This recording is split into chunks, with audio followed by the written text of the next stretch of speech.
Sunday Night Production. Ouais, pour moi, c'est une grande aventure, c'est me retrouver face à des choses qui me font peur. Savoir de quoi moi, Lee, maman de deux enfants, je sais que je suis quelqu'un de forte, mais je suis forte avec quand il y a les autres et pour les autres. Pour moi, je sais pas. Pour pouvoir valider mon inscription, j'ai fait 2 fois le tour de l'île de la Réunion. Je me suis rendu compte à ce moment-là que j'avais du mental, mais avant ça, je le savais pas. Bienvenue dans Ultra Talk. Je suis Arnaud Manzanini et chaque semaine, je me plonge dans des discussions captivantes avec des esprits audacieux pour vous lancer vous aussi dans des aventures hors du commun. Des sommets de l'ultra trail aux routes infinies de l'ultracyclisme, de l'alpinisme aux horizons lointains de la voile, toutes les facettes du monde ultra sont explorées. C'est parti pour un nouvel épisode. Le 20 juin 2024 marque le début d'une aventure ultra ordinaire. Le départ de la Race Cross France by Van Rissel, 7e édition. C'est bien plus qu'une simple épreuve de cyclisme ultra-distance, les anciens participants peuvent d'ailleurs en attester. C'est une célébration de l'endurance, de la camaraderie et de la découverte à travers les pays magnifiques de notre pays, la France, dans un périple épique à travers des kilomètres de route soigneusement sélectionnés par nos équipes. Quelle que soit votre distance, 2500, 1000, 500, 300, ou le nouveau défi nocturne de 200 km, chaque coup de pédale sera une étape vers des souvenirs inoubliables et des défis personnels surmontés. Un véritable point d'appui pour votre futur. C'est dans ce genre d'épreuve que nous découvrons notre véritable force intérieure. À tous les coureurs, à tous les participants, à nos précieux bénévoles, à tous ceux qui nous soutiennent, je vous souhaite une épreuve mémorable. Pendant 10 jours, nous vous présenterons un portrait d'un homme, d'une femme, qui a eu l'audace d'être au départ, et j'en suis convaincu, vous soufflera à l'oreille à la fin de cet épisode, mais toi aussi, tu en es capable. Bonne écoute et à très bientôt. Je suis avec Lee Jenkins aujourd'hui. Bonjour Lee. Bonjour Arnaud. Enchanté. Enchanté puisque c'est la première fois qu'on se voit de manière digitale, hein, parce que c'est vrai que tu as des milliers de kilomètres, tu vas nous l'expliquer. Mais dans quelques jours, dans quelques semaines, on aura l'occasion de se croiser dans la vraie vie, puisque Lee va être au départ du 1000 km de Race Cross France. Alors, à travers cet épisode, eh bien, elle va nous partager son parcours, parce que si elle est ici, c'est qu'elle a une histoire un petit peu particulière. C'est qu'elle ne fait pas du vélo depuis 10 ans, comme Juliette Coqueret, qui sera d'ailleurs l'épisode de demain, mais depuis quelques mois seulement, et pourtant, elle s'est lancée le défi d'être au départ du 1000 km de Race Cross France, et de partir à l'assaut des Pyrénées, du Ventoux, et de traverser la France dans la totalité de sa largeur, hein, puisqu'on part de l'océan Atlantique jusqu'à la mer Méditerranée. Donc ça va être hyper intéressant. Et puis je vais te laisser la parole, Lee, en te demandant, s'il te plaît, pour les auditrices et auditeurs, de te présenter, s'il te plaît. Alors moi, c'est Lee, j'ai 43 ans. Je vis à l'île de la Réunion depuis 16 ans maintenant, où je vis avec ma famille, mon mari, mes 2 enfants. Et à côté de ça, je suis infirmière et également photographe. Voilà. Plein de choses. Je suis une passionnée de sport en général. Pas forcément le vélo, c'est m'est tombé dessus il y a très peu de temps, mais avant ça, il y a eu d'autres sports. Bon, intéressant. Alors j'ai plein de questions suite à cette présentation. La première, c'est qu'est-ce qui t'a amené sur l'île de la Réunion ? D'où est-ce que tu viens ? Je veux dire, tu vivais en France, tu vivais à l'étranger. Qu'est-ce qui t'a amené à vivre sur cette île ? Alors, c'est vrai que j'ai une histoire un peu particulière parce que j'ai un prénom et un nom de famille anglais, parce que mon papa est anglais. Je suis née aux Pays-Bas, j'ai grandi quelques années en Angleterre jusqu'à l'âge de 6 ans. Et ensuite, on est venu s'installer en métropole avec ma maman, donc à l'âge de 6 ans. Et j'ai toujours eu le goût du voyage, parce que mon papa est un nomade digital. Et il m'a donné ce goût du voyage. Et quand j'ai passé mon diplôme d'infirmière, j'ai travaillé 2 ans en métropole, mais j'avais envie d'aller ailleurs, de voir ailleurs. Et j'ai une amie qui était installée à Mayotte, et elle m'a dit, viens. Et j'ai dit, bah allez. Donc j'ai pris un aller simple, je suis partie à Mayotte, et j'ai vécu, à la base, je partais pour 6 mois, et j'y suis restée 3 ans. J'ai rencontré mon mari là-bas. Et Mayotte est une île superbe. J'en garde beaucoup de très beaux souvenirs, mais la tension là-bas était un peu compliquée. Donc on est parti et on n'était pas prêt à rentrer directement en métropole. Le gap était trop grand. Et on s'est dit, bah, La Réunion, pourquoi pas?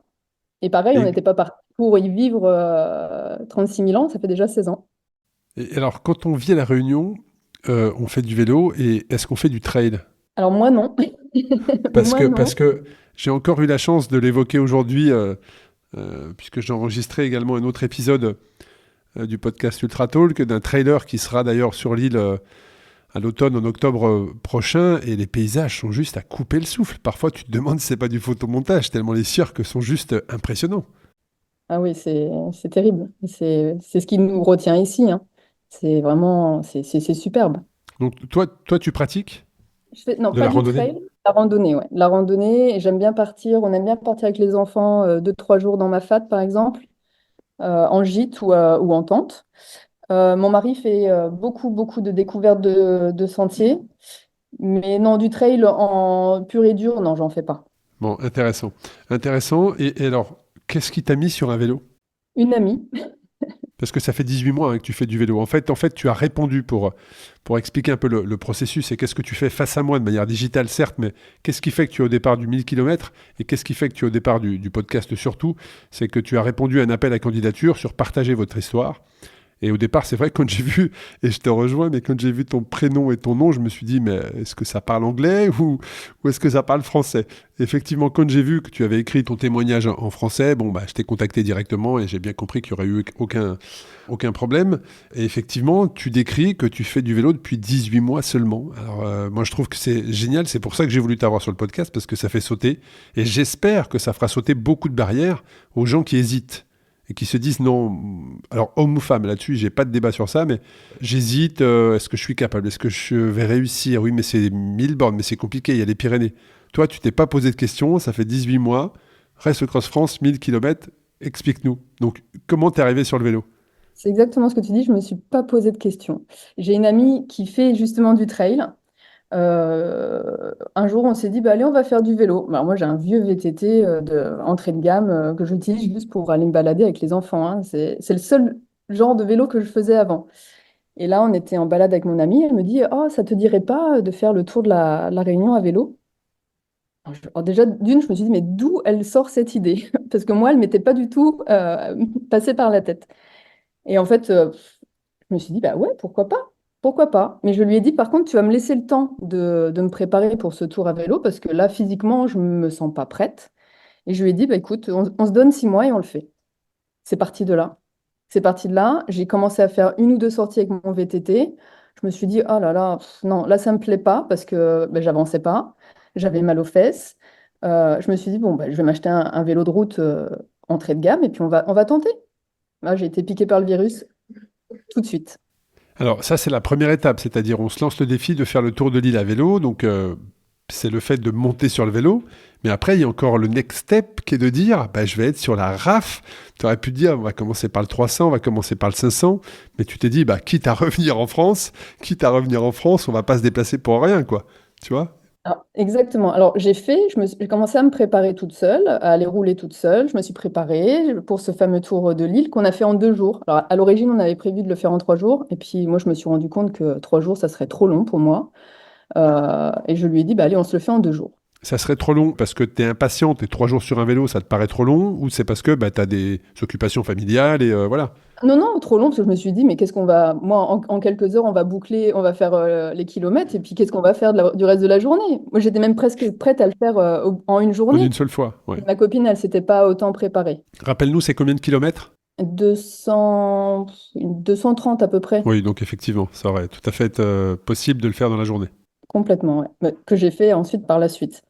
Et donc, avant même de faire ce tour de l'île, j'ai commencé à écouter des épisodes de podcast sur le sujet. Alors, le truc, c'est que je suis photographe à côté de mon métier d'infirmière et je suis totalement autodidacte. Et quand je me passionne pour quelque chose, j'ai tendance à faire beaucoup de recherches, à apprendre, à lire, à écouter des épisodes de podcast. Ce que j'ai fait avec le vélo, en fait. Je me suis dit, bah, si je veux réussir à faire ce tour de l'île, il faut quand même que j'apprenne les bases du vélo. Et peut-être qu'en écoutant des podcasts, je vais apprendre des choses. Et voilà. Et je suis tombée sur ton podcast. Et je suis tombée sur l'épisode où tu interviews justement une fille de La Réunion, Justine, qui avait fait le 2500, qui ne l'avait pas terminé, mais qui l'avait fait en duo avec, C'était un départ du Touquet. je crois bien, ouais. Ouais, je me souviens bien de cet épisode, je me souviens de l'enregistrement, super épisode, elle m'avait donné les frissons franchement au départ, on avait vraiment encouragé, mais malheureusement effectivement l'équipe n'a pas été au bout, mais je me souviens de cet épisode, ouais. Ouais. Et pendant que je l'écoutais, j'ai eu une révélation. Je me suis dit, mais c'est ça que je veux faire. Et en fait, je suis restée sur cette idée. Je me suis dit, je veux faire ça, mais je vais le faire. Je me Et suis même donc, pas tu dit te est-ce que retrouves. j'ai la capacité de le faire ou pas. Je me suis dit, je veux vivre cette aventure, je veux vivre la même chose. Ah, c'est génial. C'est génial. En tout cas, moi, voilà, rien que pour ça, je te dis merci parce que c'est vrai que c'est un peu le but de créer, enfin, de faire ce que je fais, hein. Moi, c'est les émotions qui me font avancer. Le podcast, c'est pour partager, pas mes aventures, mais tout ce que vivent les personnes qui font des choses incroyables et pour inspirer d'autres. Donc, ça, c'est cool. Et puis, le support qui est RSE Cross, c'est pour effectivement générer un maximum d'émotions dans la vie des autres. Donc, des émotions, tu vas en avoir puisque tu vas être au départ à Anglette. Tu nous expliquais comment tu es arrivé au départ de Race Cross France et quand tu l'as annoncé à tes enfants et à ton mari. Est-ce qu'ils ont été surpris, pas surpris? Ils se sont dit, mais qu'est-ce que c'est encore ce truc?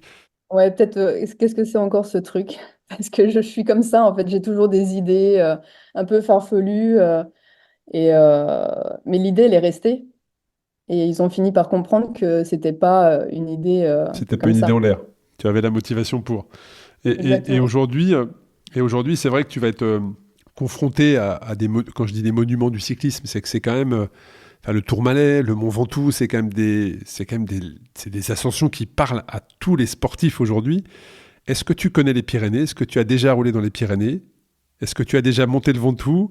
Tu me fais non de la tête, hein. On le voit pas, c'est audio, donc on ne le voit pas. Mais tu me fais non, non, j'ai jamais roulé dans les Pyrénées, j'ai jamais roulé le Ventoux. Alors ma question va être, comment tu imagines ce type d'ascension? Un Tourmalet, par exemple. Moi, j'ai eu la chance de le grimper une fois. Euh, donc j'ai les images en tête au moment où je te parle. Mais toi, comment tu imagines ce type d'ascension? J'imagine pas. J'imagine pas. Je, j'ai aucune idée de quoi, à quoi. Ouais, non, je sais pas. Parce que là, on est dans la très haute montagne. Le Tourmalet, alors dans les briefings, il y aura un focus sur ces ascensions avec vraiment les pourcentages, les parties qui sont les plus impressionnantes, mais ça monte longtemps, ça monte fort. C'est impressionnant parce que tu es en altitude, donc tu es vraiment dans des sommets avec des panoramas qui sont juste époustouflants, mais probablement des panoramas comme tu peux connaître à La Réunion avec chaque virage un nouveau panorama et tu dis waouh, alors là effectivement je suis dans un sacré décor. Donc ça reste très impressionnant. Puis ce monument au sommet, tu as l'impression de rouler sur une légende, une des routes légendaires du Tour de France, très clairement. Et puis il y a le Ventoux. Alors le Ventoux par Malocène, alors j'allais te dire quelle est selon toi l'ascension la plus difficile, mais le Ventoux, tout comme le Tourmalet, c'est dans ton imaginaire en fait. C'est dans mon imaginaire, mais ici, on a le Maïdo, qui est un col qui est hors catégorie, mais qui est considéré plus dur que le Mont Ventoux. Alors, je me dis que si le Maïdo, j'y arrive, pourquoi j'arriverai pas le reste? Ben, tu nous diras, ça va être intéressant que tu nous fasses le comparatif, mais là le Ventoux, il va arriver après 780 km. Je sais. Voilà, mais j'imagine que tu sais tout ça et que tu as déjà fait tes calculs, donc ça va être très intéressant que tu nous partages ton expérience. Alors, comme on le sait, hein, sur 1000 km, on a pris les précautions de vérifier que tu avais les aptitudes pour être au départ, hein, puisque on ne peut pas s'inscrire sans expérience, et les gens qui nous écoutent peuvent se dire, elle n'a jamais fait d'école de haute montagne, donc qu'est-ce que Lee fait au départ? Mais voilà, rassurez-vous, on a pris toutes les précautions pour vérifier qu'elle avait bien les capacités, et le but, c'est aussi de faire rêver les gens, hein, c'est pas de dire... tu es capable ou tu n'es pas capable, donc tu ne peux pas être au départ ou tu peux être au départ, mais de se dire, ok, par rapport à ce que tu as fait, on pense que tu peux vivre un truc de dingue, que tu peux réaliser ton rêve et que tu as les capacités. Et donc, c'est comme ça que tu es au départ. Parle-nous de ta stratégie, Eddie. C'est-à-dire qu'aujourd'hui, est-ce que tu as étudié le parcours, déjà fait une sorte de stratégie sur ton sommeil?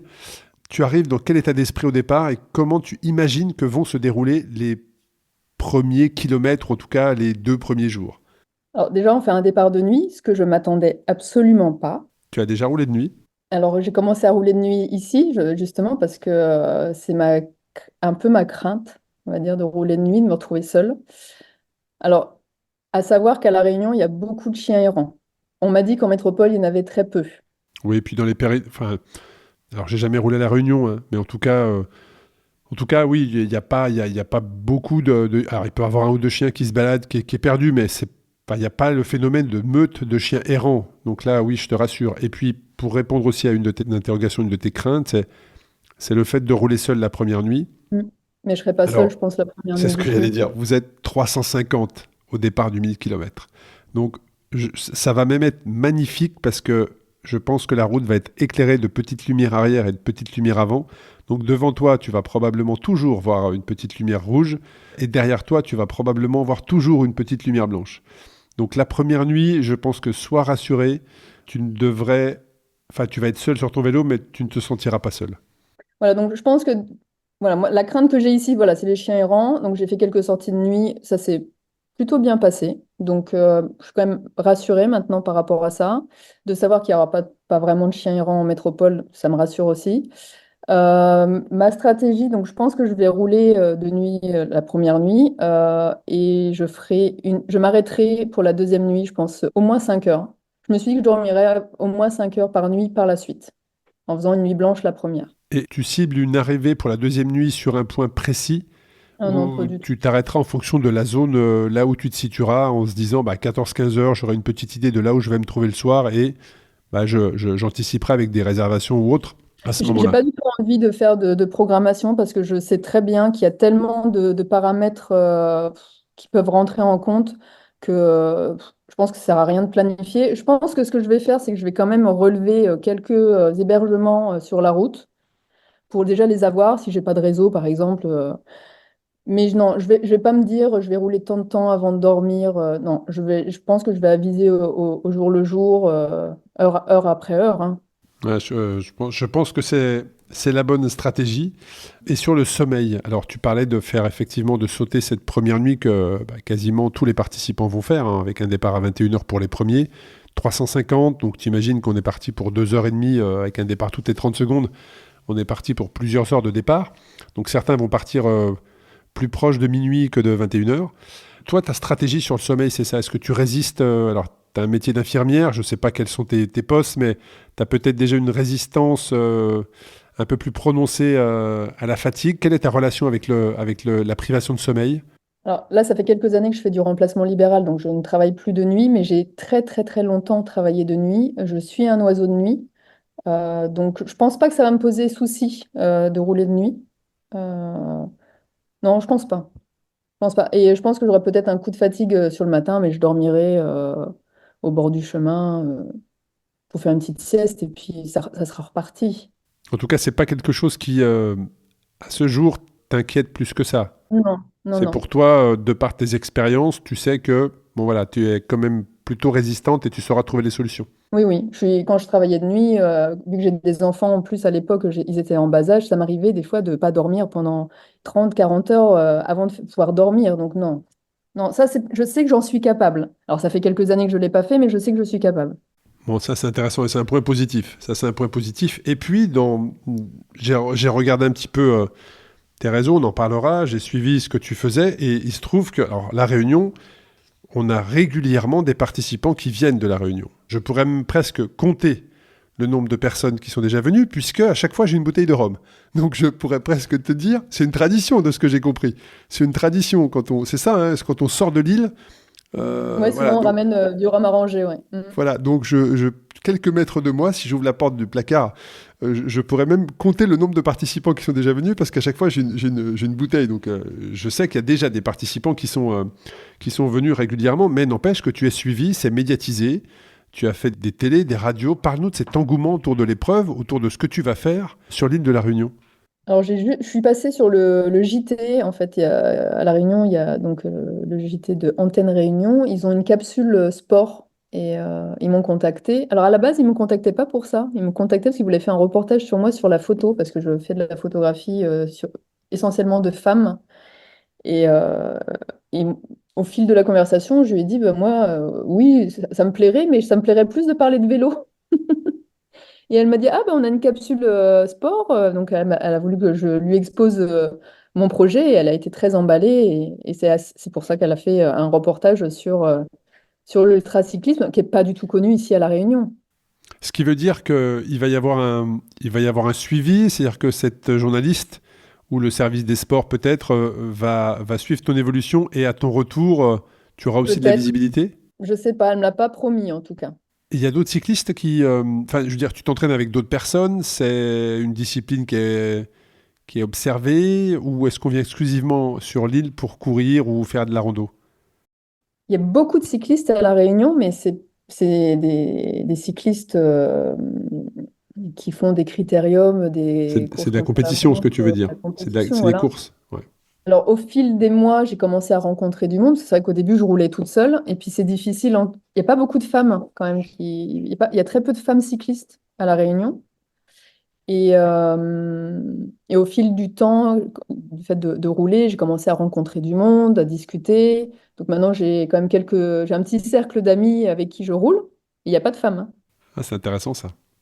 C'est intéressant. En tout cas, vous êtes nombreuses, hein. Vous êtes nombreuses sur le 1000 km à vous être inscrites. Et ça, voilà, c'est génial. Nous, on a toujours mis en place des choses justement pour qu'il y ait de plus en plus de femmes au départ. Il y a plusieurs femmes au départ du 2005 également. Beaucoup plus que les années passées. Avant, on avait une ou deux participantes. Sur le 2005, là, elles sont beaucoup plus nombreuses. Donc, il va y avoir une vraie... avec des super profils. Donc, il va y avoir une vraie course, hein, chez les femmes. Ça, c'est vraiment cool. Sur le 1000, vous êtes également très nombreuses. Et bah, après, plus la distance raccourcit, plus il y a de femmes.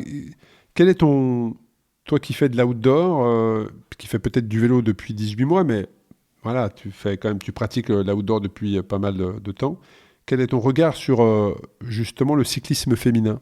Je sais même pas par rapport au cyclisme. En fait, je pense que c'est par rapport à n'importe quelle pratique du sport.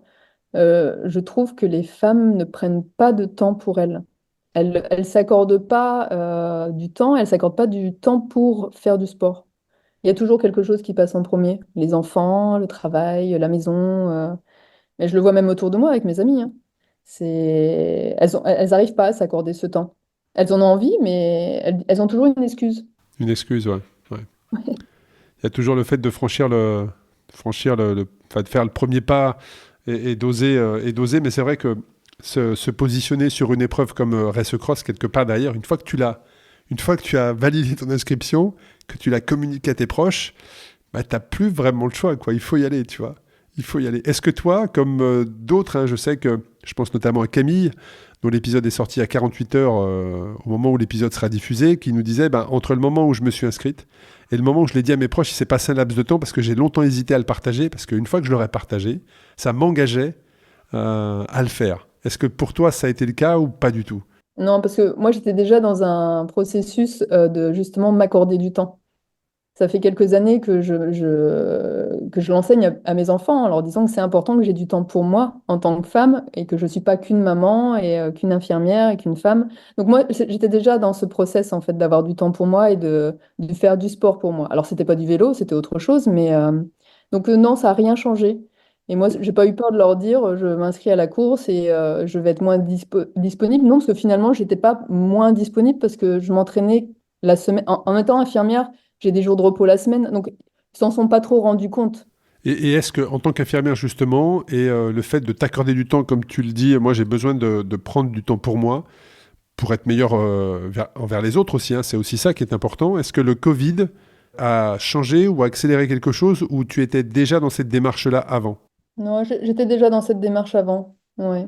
Puis le Covid, on l'a pas du tout vécu de la même façon ici à La Réunion, qu'en métropole. Sur quel point? C'est-à-dire vous avez un peu plus de liberté ou... Ouais, plus de liberté, puis on vit dehors, et puis c'est... Moi, mon fils qui est sportif de haut niveau en natation, il a pas raté d'entraînement, ils ont continué à nager parce que la piscine est en extérieur. Donc, je pense qu'on l'a pas du tout vécu de la même façon qu'en métropole. Ouais, je te confirme.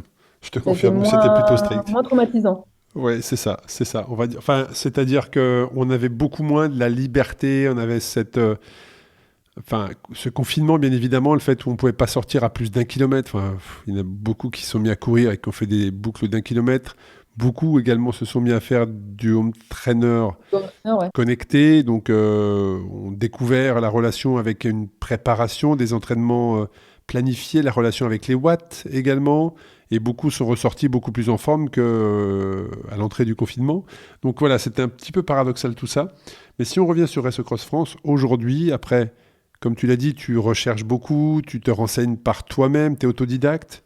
Race Cross France aujourd'hui, quelle que soit la distance, ça représente quoi pour toi? Bah, le dépassement de soi, ça c'est sûr, l'aventure.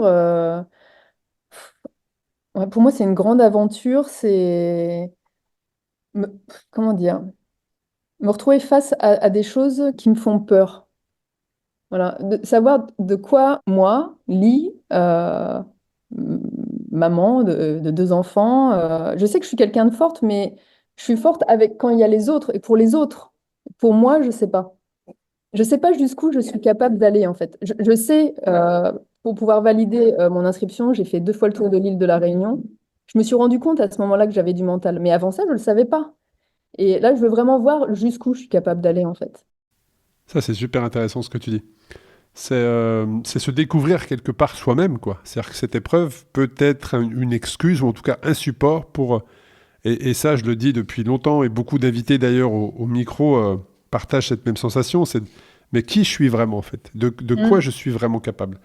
Et peut-être que tu auras des réponses, tu en auras sûrement d'ailleurs, parce que sur 1000 km à travers les Pyrénées et une grande partie de la France, on ne ressort pas comme on y est entré. Ça, c'est clair. Et aujourd'hui, tes craintes, si tu pouvais les exprimer, tu nous as dit un petit peu la nuit, le sommeil, tu nous as dit que tu validais, mais ça pourrait être quoi? Un problème mécanique, de rouler en sous-régime, une hypo?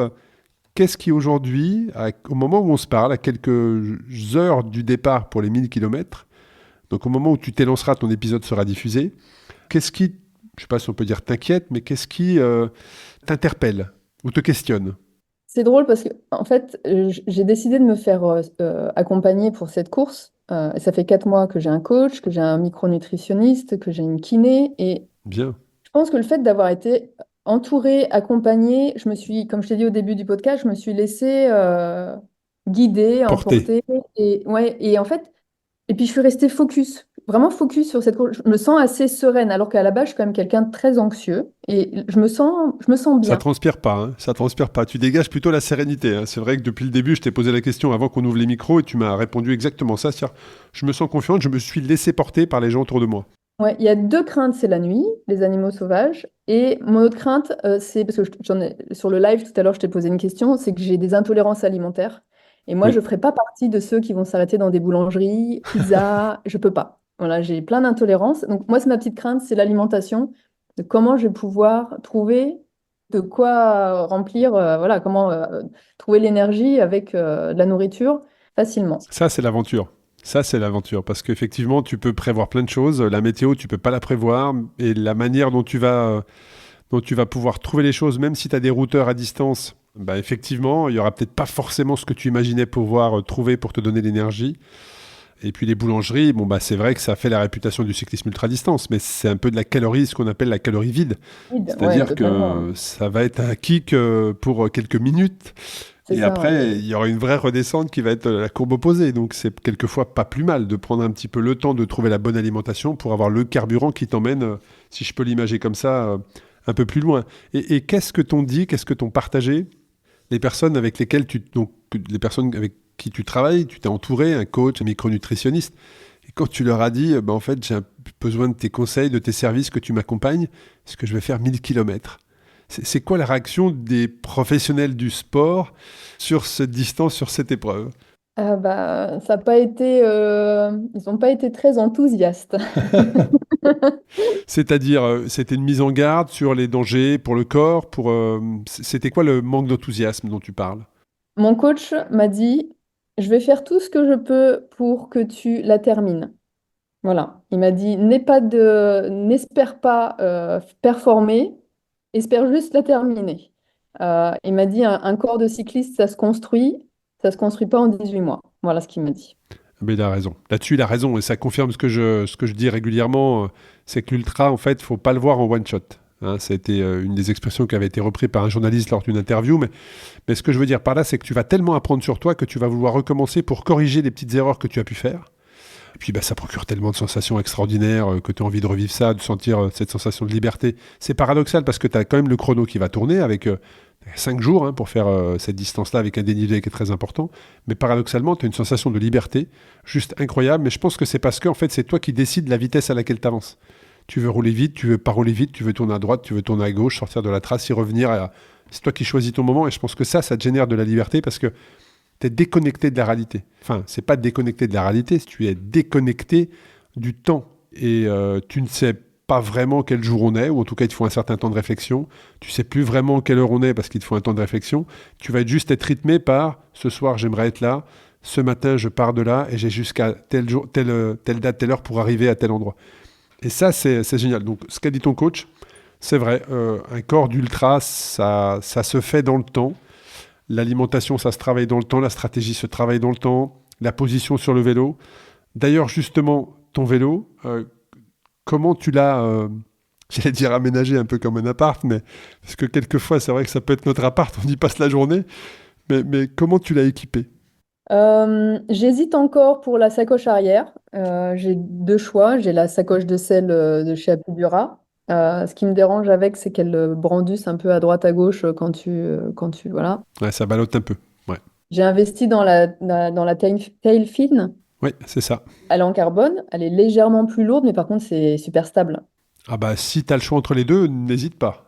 Pour moi, c'est plus une hésitation. Sauf qu'il y a 20 litres et du coup, quand tu as une plus grande quantité, tu risques de plus remplir. C'est ça le truc, tu vois. En fait, dans l'ultra, c'est un peu le piège. C'est plus tu as de place, plus tu emmènes de choses et donc plus ton vélo est lourd. Et il faut se poser la question, est-ce que c'est indispensable ou pas? Est-ce que ça, c'est indispensable ou pas? Si tu as un doute, c'est que c'est pas indispensable. Voilà l'expérience que je peux te partager, mais entre les deux, alors aucune des deux marques n'est partenaire. Hein. Si une des deux marques veut se manifester pour être partenaire sur ce segment bagagerie, avec grand plaisir. On a eu des discussions avec ces deux marques, mais pour le moment, ça n'a pas abouti. Mais entre Taifin et Apidura, alors Apidura, moi je l'utilise principalement sur la sacoche du centre du cadre, par rapport à toutes les autres que j'ai pu utiliser, c'est la plus pratique. Parce que c'est facile d'ouvrir, facile de fermer. Celle qui est au niveau des bidons. Oui, tout à fait. Ouais. Moi, je trouve que celle-ci, pour moi, c'est celle que j'utilise quand je fais du long. Après, à l'arrière, effectivement, je trouve elle ballotte un peu trop par rapport à d'autres. Donc, je mixe un peu entre les deux marques. Mais effectivement, Taifin, pour sa stabilité, alors il y a peut-être cette question du litrage, mais par contre, pour sa stabilité, pour moi, si tu l'as, pour moi, c'est pas une hésitation. C'est même une sérénité d'esprit parce que tu sais que ça ne va pas ballotter. C'est pratique au niveau, quand tu l'ouvres, tu peux trouver ce que tu veux. Alors que c'est vrai hyper que- pratique, tu as deux petits crochets à l'arrière pour tu desserres, tu soulèves ton sac. Pour moi, voilà, on en voit de plus en plus. Et alors, il faut juste, pour ton transport et venir de l'île en France, bien protéger ton carbone pour pas qu'elle soit fissurée, tu vois, parce qu'après, ça peut vite être compliqué. Bon, tu peux rattraper avec certains serflex, mais ça peut être compliqué. Je pense Mais que en tu tout vas cas, aller en cabine avec moi. y a pas Et par photo. contre, moi, je ne prends pas de sacoche de cadre parce que mon vélo a un petit cadre. Il est trop petit, c'est trop compliqué. Ça veut dire qu'après, je peux plus du tout mettre de bidon. Et donc, tu as opté pour un sac à dos? Ah non, alors pas du tout, non, non plus. J'ai pris la petite sacoche de cadre, mais qui est au-dessus du cadre. Ok, d'accord, oui. Ça Ouais, ne ouais. changeait pas grand-chose parce que la seule que je pouvais mettre, je crois qu'elle était à 3, c'était une 3 litres. Et sur le guidon? Sur le guidon, tu as quelque chose? Ouais, j'ai pris une sacoche à Pidura en À forme un l'avant? peu tu vois, de boudin, là. Ouais. Donc, sacoche à l'avant, sacoche sur le dessus du cadre, et puis le Taifin qui sera à l'arrière, qui a une quantité de 20 litres, je crois, c'est ça? 20 litres, ouais. Et j'ai pris au cas où, tout dépendra, un push food bag, là, tu sais, c'est ceux que tu Oui, mets pour mettre un peu de nourriture. oui, c'est ça. Un bidon, au niveau du guidon, en fait, tu peux y mettre quelques graines et plonger la main Voilà, dedans, et c'est c'est ça. généralement ce qu'on fait dans le long. Bah, c'est tout ça hyper intéressant. Et on parle justement d'alimentation on mettrait à l'avant de petites graines. Qu'est-ce que ta micronutritionniste t'a conseillé? Quelles sont les astuces qu'elle t'a données pour Un le long? micronutritionniste, Un c'est micronutritionniste, pardon. Sébastien, ouais. Et ben, il m'a dit de m'écouter déjà et de prendre ce que j'ai envie. Donc j'ai essayé plein de choses. En fait, là, à la base, je l'ai pris parce que j'avais des problèmes digestifs depuis des années, un syndrome de l'intestin irritable, et je me suis dit, je ne peux pas partir sur une course comme ça si je suis malade. Donc en fait, C'est à la sûr. base, c'était pour traiter ça. Et tout est rentré dans l'ordre. On a fait des bilans. J'avais une grosse carence en fer. J'avais d'autres carences. J'ai également des troubles hormonaux qu'on a découverts que je ne savais pas. Donc finalement, c'était un mal C'était, pour un bien. c'est exactement. Voilà. Ouais. Et du coup, il m'a orienté sur la consommation de glucides sur mes entraînements. Et j'avais commencé aussi à faire un petit déficit énergétique. J'avais perdu du poids au milieu de mon plan d'entraînement. Donc on a tout rééquilibré. Et aujourd'hui, je suis au top. Je me sens super bien. Je fais juste attention de ne pas perdre de poids. Donc je me pesais jamais, mais maintenant je me pèse justement pour vérifier que je ne perds pas de poids. Et ça va être des dattes, du beurre d'amande que je vais prendre dans des... Vu que je suis infirmière, je vais remplir des seringues de beurre d'amande. Oui, je me suis imaginé plein de trucs. J'ai acheté des petits sachets individuels pour pouvoir mettre mes boissons ISO. Je vais prendre des barres de céréales, des compotes et des gels. Ça veut dire que dans ta bagagerie, tu comptes, comment est-ce que tu comptes disposer et en termes de proportion, tu souhaites emmener un maximum d'alimentation ou Ouais, je vais être lourde, je pense. c'est ce que j'ai cru Je pense comprendre. que je vais être lourde un peu au niveau alimentation parce que j'ai peur de pas trouver. Alors, dans ta stratégie, prends en considération que tu as un drop bag qui va t'attendre à Pézenas. Ah bah, il sera rempli de nourriture, ouais. Voilà, bon bah voilà, parfait. C'est là où je voulais t'emmener, donc je pense que tu as Ouais, tout ouais, il va compris. être rempli de nourriture, ouais. Intéressant. Alors du coup, je vais gagner du temps peut-être par rapport à d'autres concurrents qui vont chercher à manger que moi j'aurai. Voilà. C'est pour et contre, mais j'ai tellement peur de Écoute, pas trouver je que... comprends parfaitement. Je vais te faire passer, transmettre le conseil d'Éric Le Blaché, hein, qui était Éric Le Blaché. Il sera au départ pour la 5e fois du 2500 km cette année. J'ai enregistré le podcast avec lui. C'était le premier épisode de la capsule de cette année.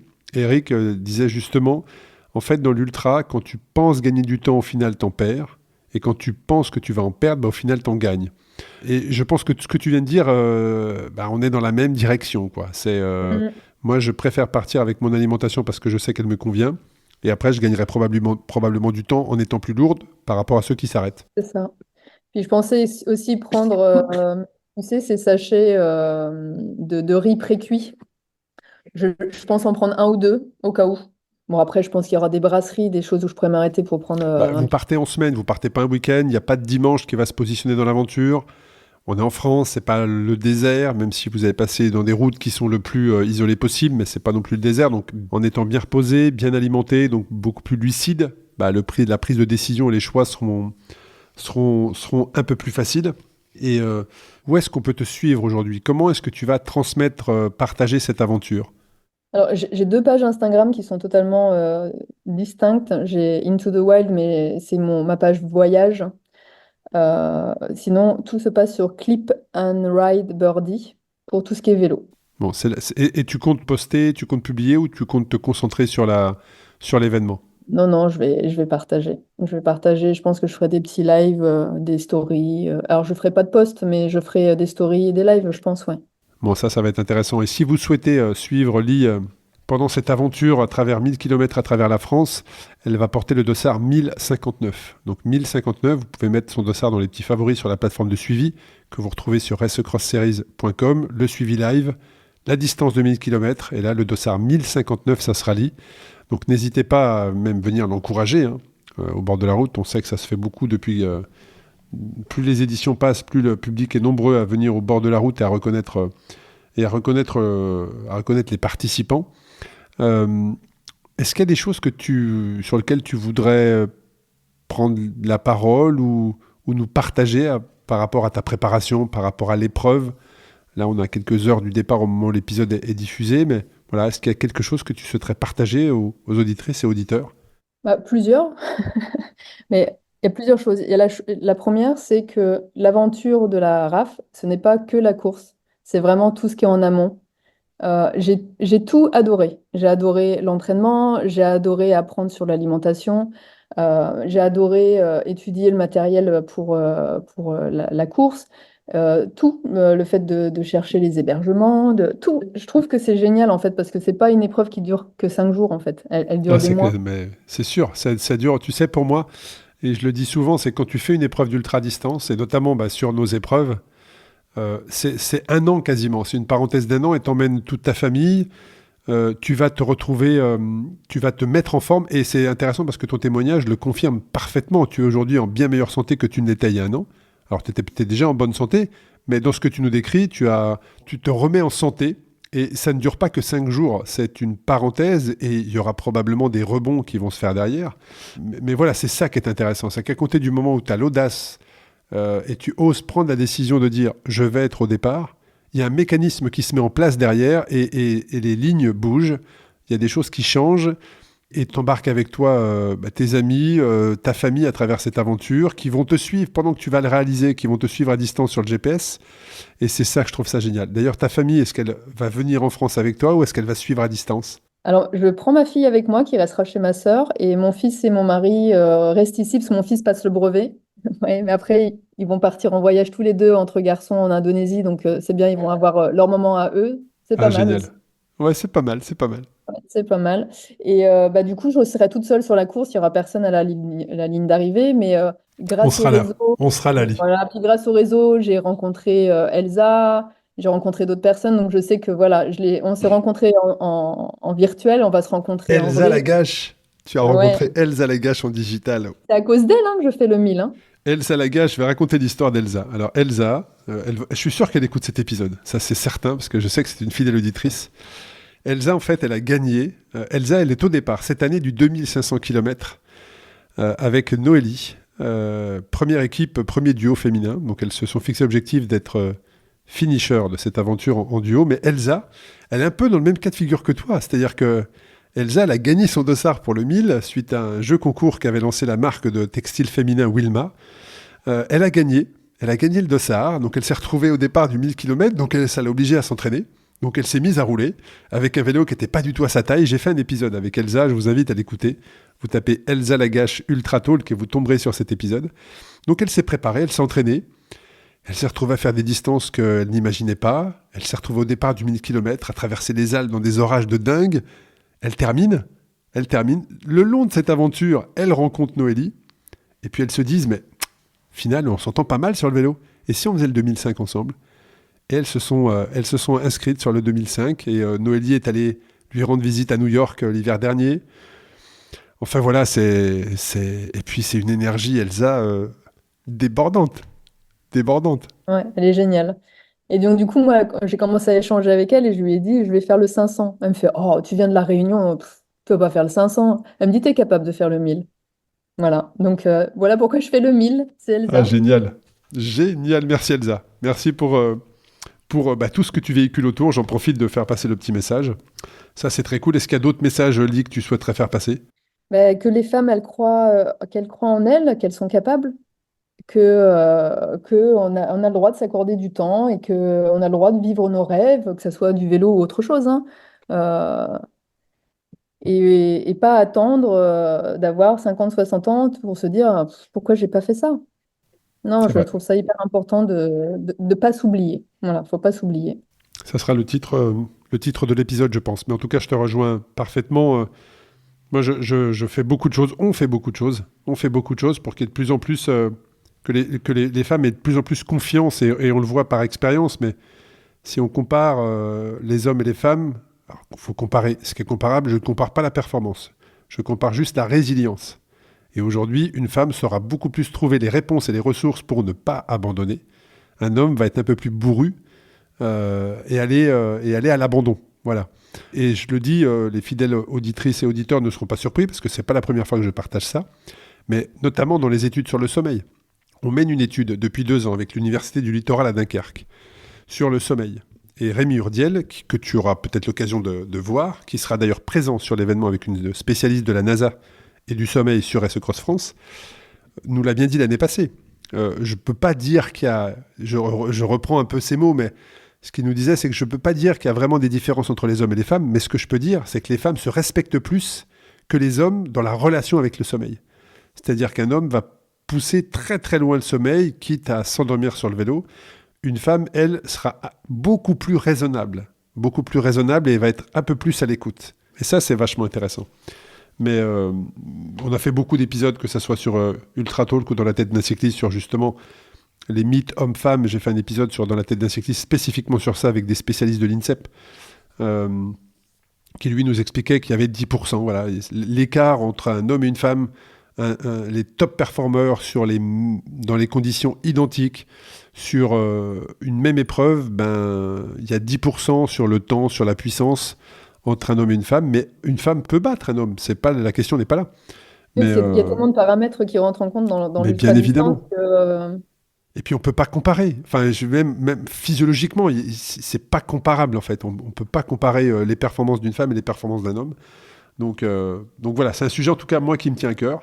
Et ben, je suis ravi. On est partenaire également de la marque Jo, qui nous accompagne sur l'ultra-distance. Et là aussi, je l'ai déjà partagé, mais je le redis, c'est qu'on s'est rendu compte, on a mené une étude, enfin c'est pas une étude, il ne faut pas non plus pousser le bouchon, mais on a fait un groupe de travail, voilà, il y a 2 ans, avec des femmes, et notamment Camille Pic, Camille qui sera d'ailleurs de l'autre côté, parce qu'elle a été finisher de Race Cross France 300 et 500, et puis aujourd'hui, on l'a intégrée à l'équipe média, et donc elle va vous faire vivre, vous, followers et dot watchers, elle va nous faire vivre la course de l'intérieur, mais les à côté, les volontaires, l'organisation, les coureurs, un peu en micro-trottoir. Donc elle faisait partie de ce groupe de travail, et en discutant, les filles, alors qu'elles n'en avaient pas parlé entre elles, mais se sont rendues compte qu'il y avait un énorme dérèglement hormonal sur les épreuves d'ultra-distance. Et que, notamment, les règles arrivaient alors qu'elles n'étaient pas du tout prévues. Mais il y avait tellement une perturbation hormonale et que ça nécessite tellement des ressources qu'il faut les puiser très très loin que le corps en fait se demandait ce qui se passait et que les règles arrivaient alors qu'elles n'étaient pas prévues. Et bien on a pris contact avec notre partenaire qui est Jo. Et aujourd'hui, sur les bases de vie, il y a des choses qui sont mises à disposition pour les filles pour que ça leur rende l'aventure un peu plus confortable. Moi, donc, c'est prévu de les avoir pendant la RAF. Voilà. Et écoute, malheureusement, on aura ce dont tu peux avoir besoin pour justement te rendre l'aventure un peu plus agréable. Donc, on travaille dans ce sens-là. Et puis on est ravis de t'avoir au départ. En tout cas, moi, je suis très, très heureux de pouvoir avoir mis en avant ton histoire, ton parcours. J'espère que tu auras beaucoup de témoignages en retour. N'hésitez pas en tout cas à aller vous connecter sur les... Tu avais donné les 2, je crois. Tu as donné les 2 comptes Insta sur lesquels on peut te suivre. Oui, alors je ne suis pas du tout présente sur l'autre depuis que j'ai commencé à m'entraîner. Je ne suis plus du tout présente sur lâché. Ouais, j'ai un peu lâché, ouais. Et je vais reprendre parce qu'après la RAF, je pars justement pour un reportage photo aux îles Féroé. Donc je reprendrai là-dessus. Sinon, ma page vélo, c'est Clip and Ride Birdie. Voilà. Moi, c'est comme ça que c'est sur cette page également que je te suis effectivement et qu'on est rentré en contact. On arrive sur la fin de l'épisode, Lee. Qu'est-ce que je peux te souhaiter ? D'être finisher. Ah bien, c'est la bonne réponse. C'est la bonne réponse, mais moi j'ai hâte de te remettre, j'ai hâte de te voir franchir la ligne d'arrivée et puis de te remettre ce que les... Alors, Éric Le Blaché m'a appris ça aujourd'hui, c'est qu'il y a un hashtag qui est officieux, mais qui va devenir officiel, c'est le bout de bois forever.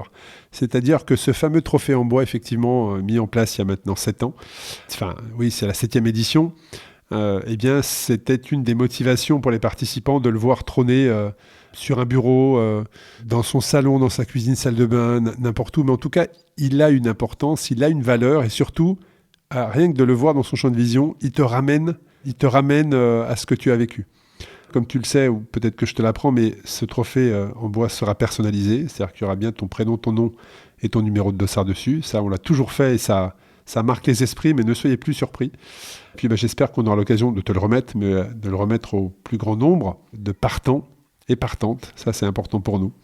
Donc voilà, je te souhaite le meilleur dans cette aventure. Je serai présent au départ pour te voir t'élancer.